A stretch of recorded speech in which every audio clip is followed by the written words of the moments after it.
আসসালামু আলাইকুম রহমতুল্লাহি ওয়া বারাকাতুহু। আলহামদুলিল্লাহি ওয়াহদা ওয়াসসালাতু ওয়াসসালামু আলা রাসূলিল্লাহি ওয়া বা'দ। আলহামদুলিল্লাহ, আপনারা দেখতে পাচ্ছেন আমাদের গাইবান্ধা জেলার ঐতিহ্যবাহী একটি জায়গা, যেটা গড়দিঘি নামে প্রসিদ্ধ। সারা বাংলাদেশের মানুষ এই পুকুরটাকে চিনে থাকবেন। এই পুকুরটা চেনার অন্যতম কারণ হলো এখানে প্রত্যেক বছর ঘোর প্রতিযোগিতা হয়, যেটা অনেক মানুষ বা এলাকার সবাই দূর দূরান্ত থেকে আগত সবাই ওই প্রতিযোগিতাটা প্রদর্শন করে থাকেন। যে সেই হিসাবে খুব পরিচিত একটি পুকুর, যেটা গড়দিঘি নামে পরিচিত।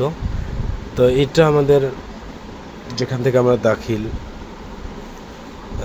পাশ করেছি, দাখিল জেডিসি, ওই প্রতিষ্ঠানের পাশেই। এখানে অনেক সময় কৈশোরে, অনেক সময় যৌবনের, অনেক সময় আমরা অতিবাহিত করেছি।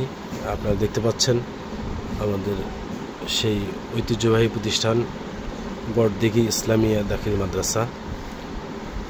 এটা ওই প্রতিষ্ঠান যেখানে জীবনের বেশ কিছু সময় আমরা এখানে ব্যয় করেছি। অনেক বন্ধু বান্ধব হয়েছে, অনেক শিক্ষক ছিল আমাদের পছন্দের শিক্ষক। যদিও আমরা নিয়মিত ক্লাস করতাম না, তবে মাঝে মাঝে আসতাম, ক্লাস করতাম। পরীক্ষার আগে নিয়মিত আসা হতো। অনেক পুরনো প্রতিষ্ঠান, 1974 সালে প্রতিষ্ঠানটা স্থাপিত হয়। পাশে বিল্ডিংয়ের কাজ চলছে, হয়তো প্রতিষ্ঠানটা আরও জাঁকজমক হবে বলে আশা করি।